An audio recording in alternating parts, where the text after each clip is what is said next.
Hey guys, hope you're in here. So I've been playing Path of Exile for quite a long time now, but I've never quite made any guides or anything showcasing the builds that I've made, and I kind of wanted to start doing that just to kind of archive, and in case anybody's wondering or curious about how these builds work, just to show what I've been able to do in this game and all the different kinds of builds that I've made. So this one, the first one that I wanted to start, was one that I've been playing a lot recently. It's a Windripper item finder.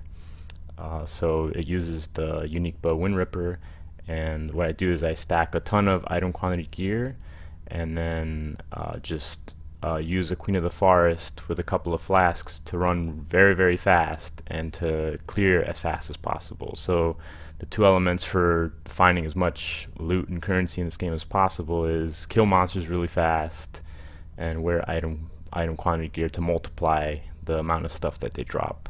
And then you just pick up mostly currency, you know, some jewelry if you want to. So this is some of the gameplay of a tier 14 vault, and what you can see is that it's even with item quantity gear, you still do a significant amount of damage. And after this, I'll show you guys, you know, the gear breakdown, some of my choices, and of course, because the game is ever changing, you know, there are options that you can kind of adapt to in the future. So I'll go through those as well, and some of the choices that players have made to kind of compensate for the nerfs, because there have been nerfs to some of the items in the game, and I am using some legacy items. But you know, why not have fun with the nerfed items in the game? I mean, if you have them, why not use them, right? That's the way I think about it. But I will, you know, for future leagues and stuff like that, I may, you know, add some kind of options that you can, you know, you're not going to use the legacy Victors that I have, or maybe they nerf Dying Sun or something like that. So I'll go over a couple gearing options and some budget things that you can do to, you know, not have to use a headhunter, because as you can see by looking at my buffs, I have a shitload of headhunter buffs, which I lose because I fucked up and I didn't press one of the levers. So I actually lost my headhunter buffs, so I had to essentially run and hit that lever, and then here you'll see it's actually got pretty good boss DPS even for wearing all the item find gear, not having that many headhunter stacks. It absolutely brutalizes the boss. Alright, so this is the gear I'm using. I'll go through it one by one. This is Windripper, the namesake of the build.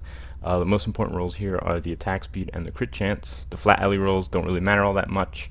You just use the nice attack speed and the crit chance to scale everything else, and obviously the quantity of items dropped makes this best in slot for both characters that are item finding.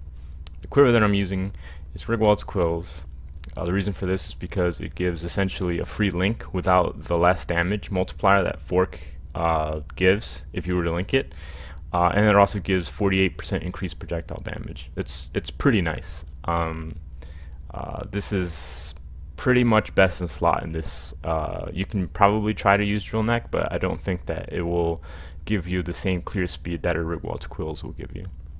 The helmet that I'm using is Devoter's Devotion. I think this is the best in slot for this. 20 move speed, large amount of evasion, 16 attack speed, and I got the enchant, the 2 secondary tornado shot projectiles, which I'll explain a little bit the mechanics of like the projectile shenanigans, because it gets a little nutty. The chest I'm using is Queen of the Forest. This was nerfed, but it's still best in slot because the only movement skill that bows and wanderers get are, I mean, wanderers don't even get a movement skill. So I mean, it's a really long cooldown, so the only thing you can do is scale move speed, and this is the best item in the game for scaling move speed. So this is pretty much, you have to get this. There's no replacement. Biscos, there's no better. I mean, you can use the ascetic, but that makes you garbage because you have to use a blue item. That's not good. There are the shaper amulets that give you quantity, but they're not nearly as much as the quantity that you get from this. So this is best in slot. I needed resists. A lot of people, they use this item, Ventur's Gamble, and the important thing is to have positive quantity, right? Do not have negative quantity. Negative quantity is bad and makes it worthless. It makes you actually find less items. You want positive quantity. So the reason why I don't use venters is because my resists are suffering. I mean, obviously, if I use the flasks, they're fine. But if I didn't have these rings with tons of resist, I would have resist problems. And you can find venters with high resist and high quant, but they're pretty expensive. So I opted to get quantity elsewhere. Maybe one day I'll get venters just for the lulz, but yeah. I also needed a little bit of attributes so that I could use Wrath. So this gave me the attribute bonus. These are just rings that I found and picked up, and they have a ton of resist, so I just used them. I'm using a Legacy Sedima's Touch. You can just use a regular Sedima's Touch. They have less quant, but that's literally all you use that glove slot for. The damage doesn't, it's negligible, but the quantity is what you're looking for. I'm using Goldworm, also Legacy. You can use the nerfed version of these. They have less quant, the same, you know. I think this shows the quant levels. Yeah, it goes up to 20 now instead of the 30 that it was, and then this goes up to 16. So it's really, I mean, it's really minor. It's not a big deal. You could still use them, but a lot of players, because this only is 20 quant, a lot of players have decided to use these Dark Ray Vectors. So Dark Ray Vectors, because this is a raider and we stack a ton of frenzy charges. So remember in the beginning of the video I was saying, you know, the essential like item finding formula is stack item find or increase clear speed, and this increases your clear speed by a lot, like probably like 25% is my estimation, because if you corrupt these with +1 frenzy, you get 2 extra frenzy charges. So you're using 7 frenzy charges plus 2, now you have 9.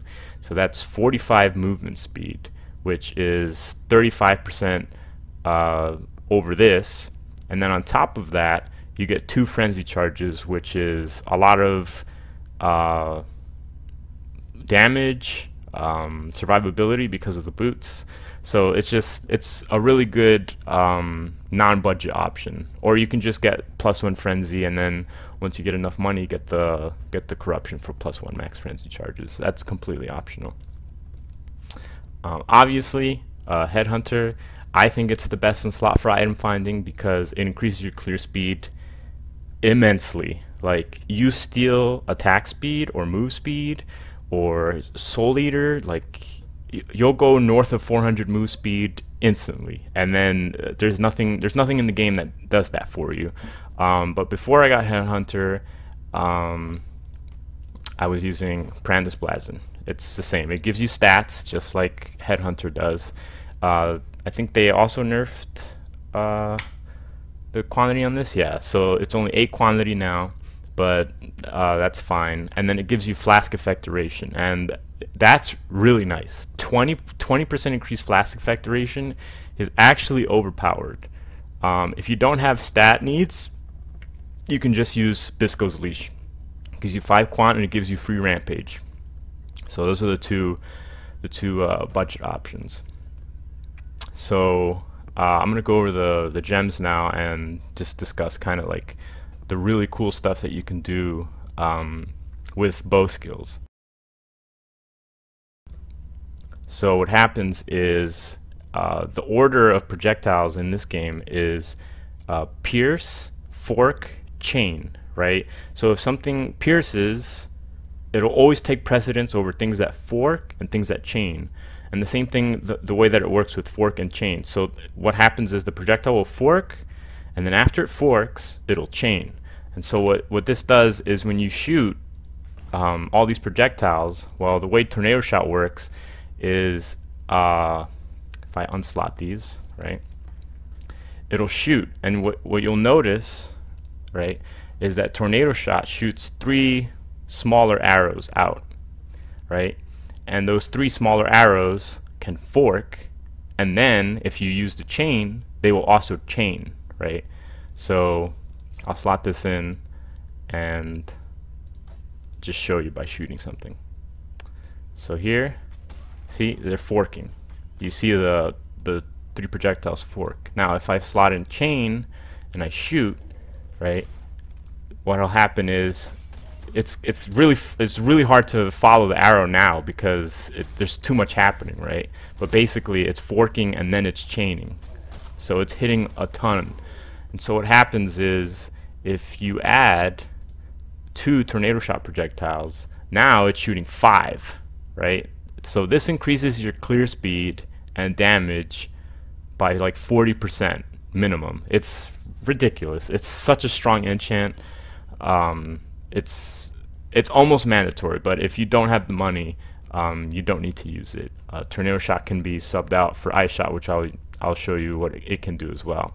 So basically, the original setup was this: you would use this, and then you would shoot 5, and then when you had Dying Sun, you'd shoot 7, and then what would happen is every time you shot something, right, the whole screen would just die, basically, right? But now Mirage Archer is my favorite because chain gives you less damage, right? And Mirage Archer actually separates. It does its own segment of damage, right? So it says here the Mirage Archer has 12% less damage and 60% less attack speed, but that doesn't affect you, right? So my attack speed is still 0.33, same thing, right? So what happens is it's like having like 2 5 links in an item, right? The Mirage Archer is like a nerfed version of you, and then you still have a 5 link to shoot stuff with.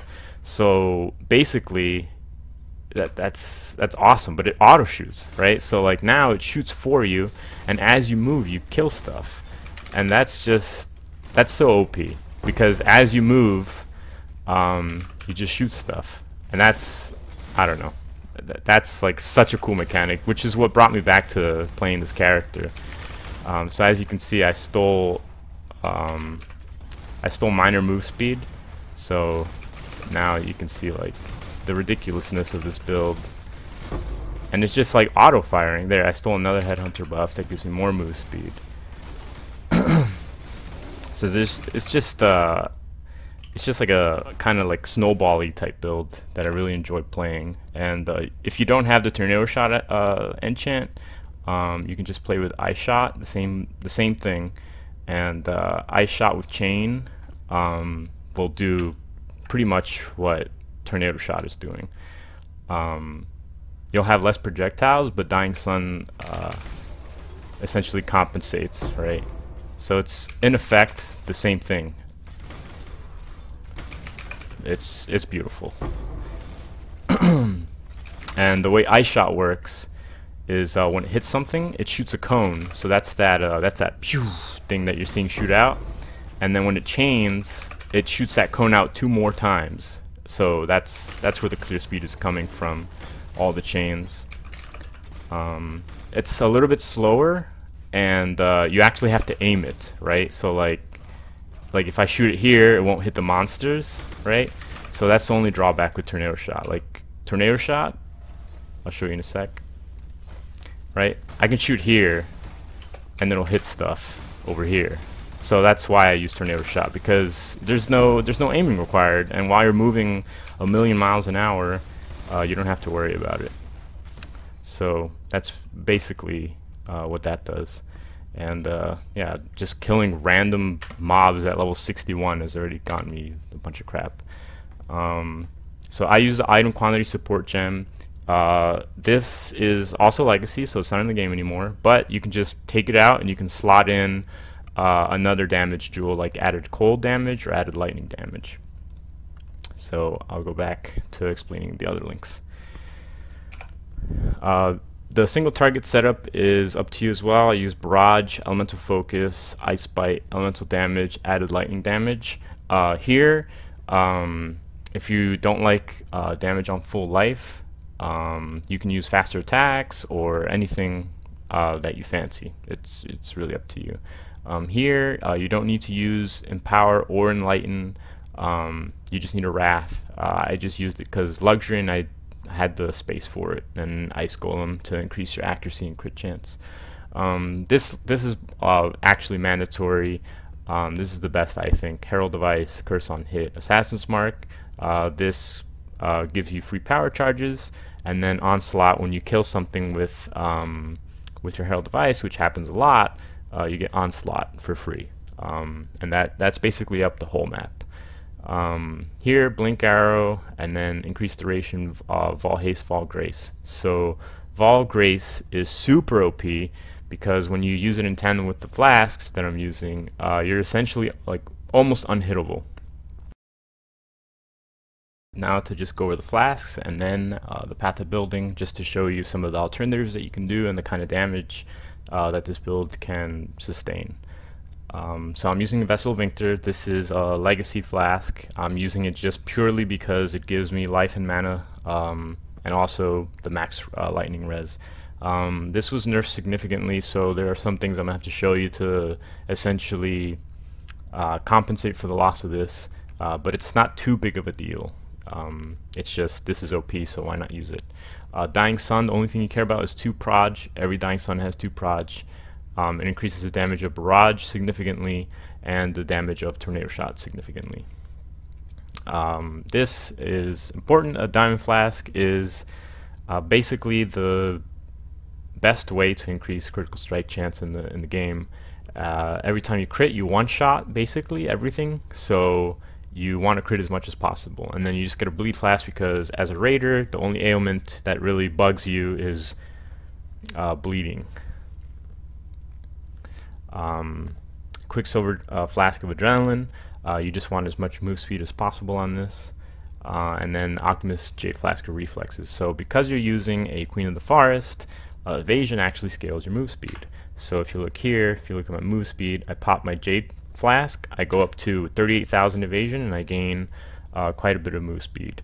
And so if I use it together with my Quicksilver Flask and my Jade Flask with Onslaught and all my Frenzy charges up, I'll have over 250, and I'll show you that. So the real key to the defense of this build is not getting hit, because you have very low life, and if you get hit by basically anything in a red tier map, you're gonna get killed. If you get hit twice in a row, you're absolutely dead. So the clear speed is really important because the faster you kill stuff, the longer you stay alive, and then also you can keep up your Vol Grace longer. So if you pop Vol Grace, you go up to 70 dodge chance, and then when you pop your evasion rating, it essentially makes you unhittable. So that's basically your defensive mechanics on top of your damage. Right, so this is the path of building. So as you can see here, you can pretty much always expect to have your power charges and frenzy charges on the boss. I use the Shaper and Guardian because they have the most resist. You'll never use this build to fight those characters, but this is just like, they gimp your damage the most, so that's why I use this, just to kind of like use it as a benchmark. My Barrage does 681, so just to show you, you know, if you don't have a Dying Sun, you lose like 200k. If you don't use a Diamond Flask, you lose over 100k. So yeah, like the Diamond Flask gives you from 46 crit to 69. So basically, these are the 2 best in slot for damage and clear speed. You use a Lionized Fall, and I use that here. And that's just to get the crit multi accuracy, crit chance, and crit chance and multi here. Because the build doesn't really have a lot of crit multiplier, you get it from here. It's definitely worth the points. So the other thing is to adjust it for, you know, people who don't have Legacy Flasks. So you'll be using the current Vessel of Victor with attack damage to attacks. This is budget. This won't cost you very much money at all. It actually gives you more damage. You only get 1 use every 4.8 seconds, so you basically like have to kill things as fast as possible. But it's not mandatory to keep up, right? So like mine, because I don't have any of the leech nodes, if it falls off, I like do nothing, like I don't leech or anything, right? So what you can do here is with your Vessel of Victor, right, you get this because you don't have mana leech. Soulraker gives you mana leech, right, and that takes care of that problem. And then if your Vessel of Victor falls off, it doesn't matter because your leech is capped already. That's how much damage you do. So this is just luxury and for lightning resistance, which is important, you know, to stay alive and all that. The other thing you will take is Vol Pact. So you only have 100 life regen a second. That's nothing. but Vol Pack doubles the leech rate. So you have 990 here. Take Vol Pack that has 1800. So it's super important for staying alive, because when you get hit really hard, you want to leech your life back to full as fast as possible.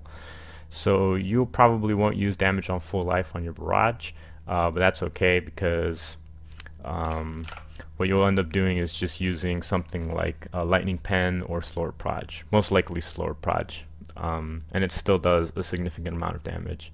And then the other thing that you'll have to adjust for is you won't have item quantity because it's not in the game anymore.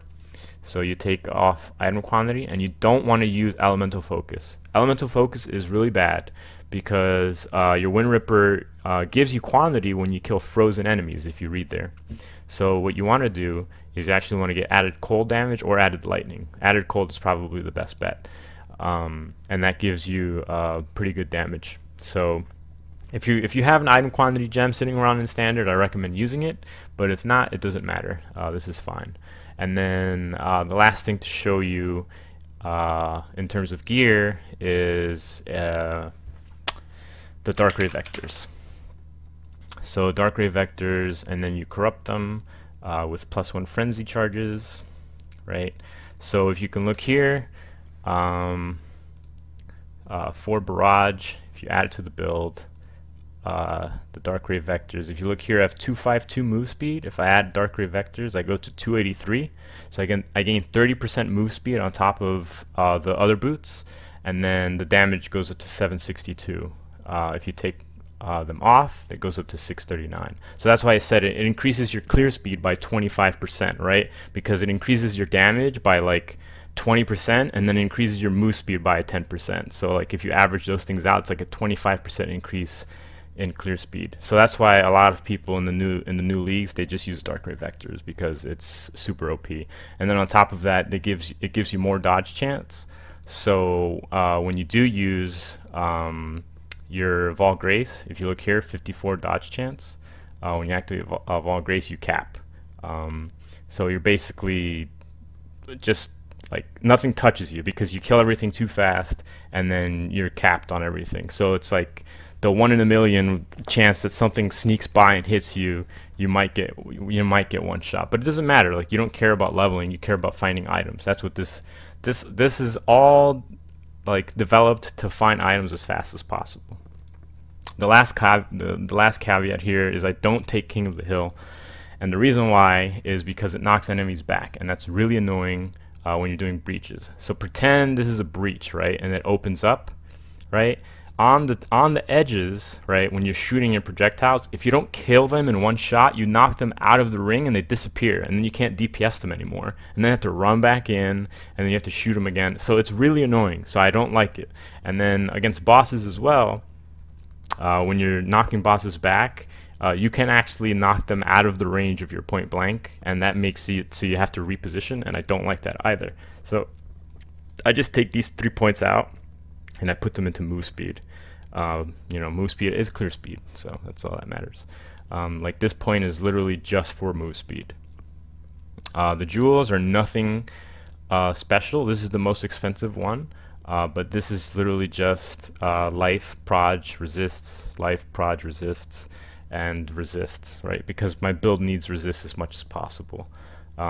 Without my flasks up, my build is not capped, so that's why I need resist as much as possible. But yeah, that's basically it. That's the gist of this build. It's super fun to play.